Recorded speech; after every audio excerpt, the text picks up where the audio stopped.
In a series of letters mailed to Bay Area newspapers, a guy took credit for the murders, described details known only to police, threatened bombings and more murders if the newspapers did not print his letters, and included cryptograms with his correspondence. 2 of the Zodiac's 4 cryptograms were decrypted in 1969 and 2020, and the other 2 remain unsolved. The Zodiac's last letter was received by the San Francisco Chronicle in 1974. In the letter, the Zodiac claimed to have killed 37 people.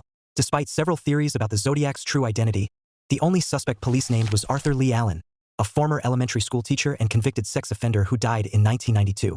The Zodiac's murders, cryptograms, and letters to newspapers have made the case one of the most famous unsolved cases in American history. The Zodiac has become a fixture of popular culture, and the search for his identity continues to be pursued by amateur detectives all over the world.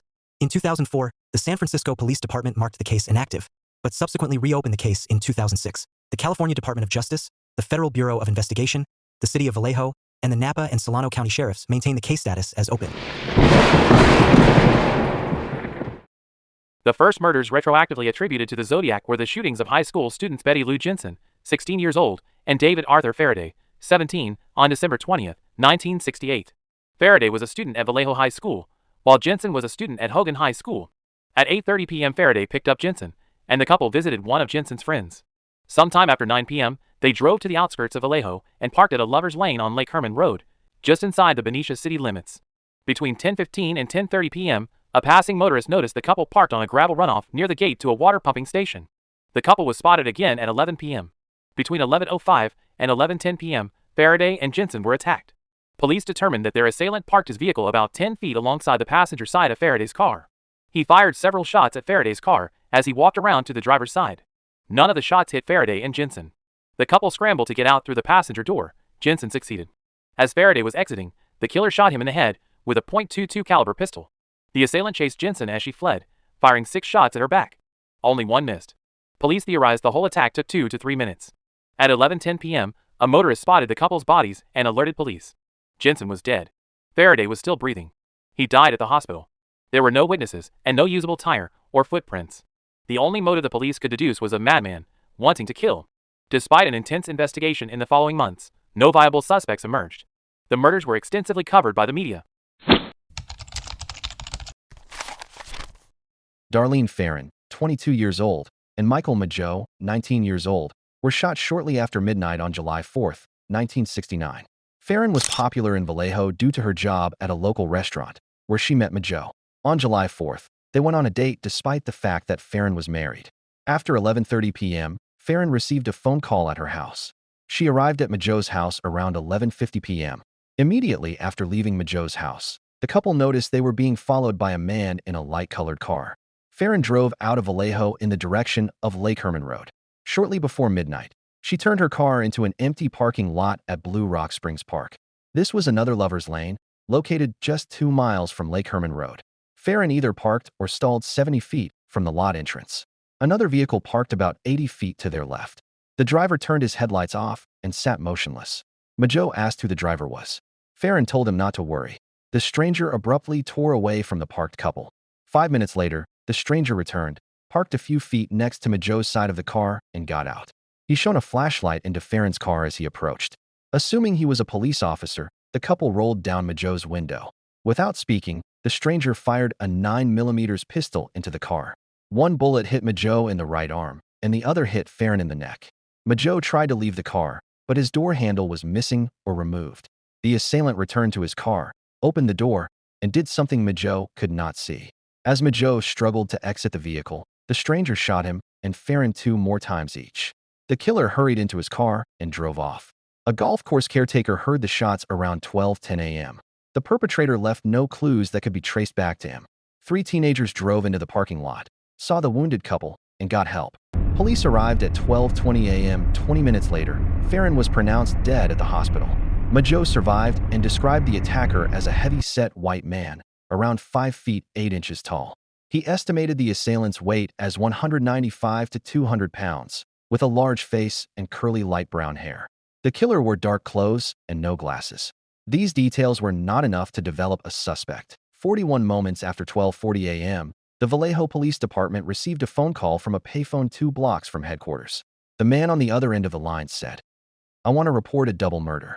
If you go 1 mile east on Columbus Parkway to the public park, you will find kids in a brown car.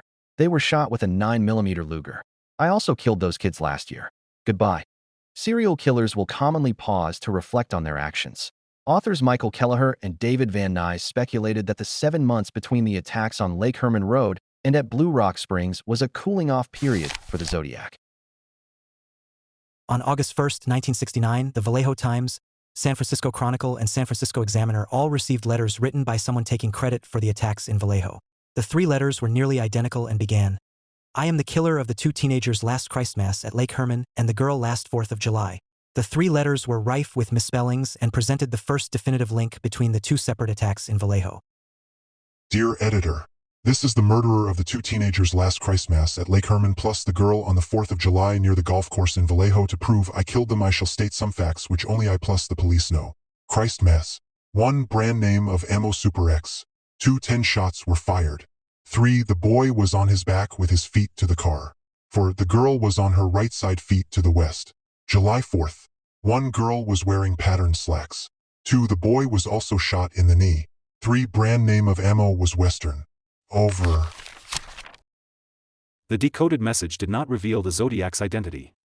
Both the FBI and CIA attempted to decrypt the Z408 cipher. On August 5, it was cracked by Donald and Betty Harden, a couple in Salinas. Neither was a cryptologist. Betty deployed a crib by correctly guessing the word "kill" would appear in the message. The message was rife with misspellings and referred to Richard Connell's 1924 short story, The Most Dangerous Game. The Zodiac explained killing was a way of collecting slaves for his afterlife.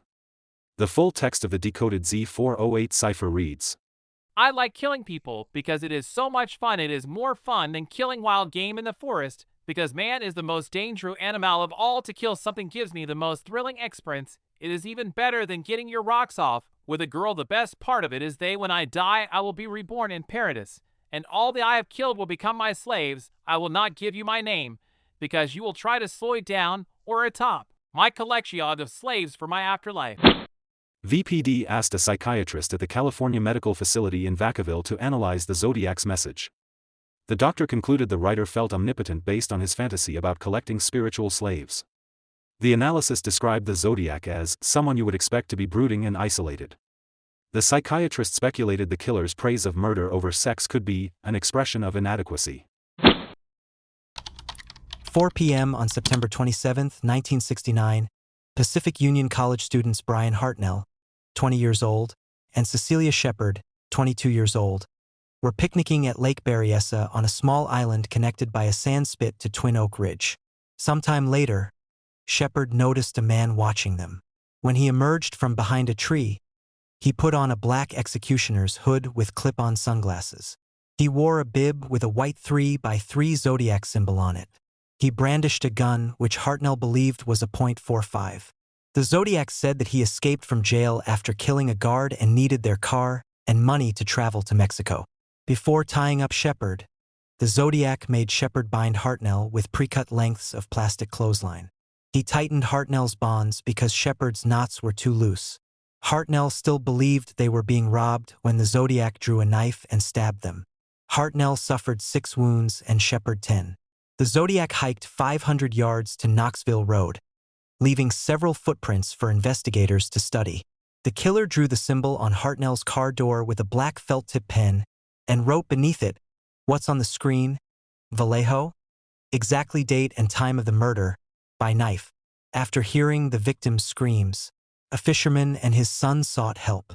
Hartnell untied Shepard's ropes with his teeth, and she freed him. 2 park rangers arrived and tended to the stricken couple until the ambulance arrived. Shepard was conscious and gave a detailed description of their attacker. She and Hartnell were taken to a hospital in Napa. Shepard lapsed into a coma during transport. She never regained consciousness, and 2 days later she died. Hartnell survived to recount his tale to the press.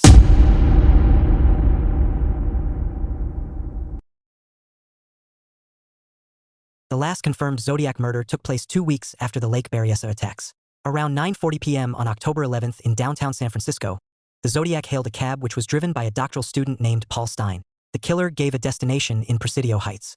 When the taxi arrived at Washington and Maple Streets, The killer asked to be driven another block. At Washington and Cherry around 9:55 p.m., the Zodiac shot Stein in the head with a handgun and took his wallet and car keys. 3 teenagers witnessed the crime from a house directly across the street from Stein's cab. The Zodiac's face was clearly visible by streetlight.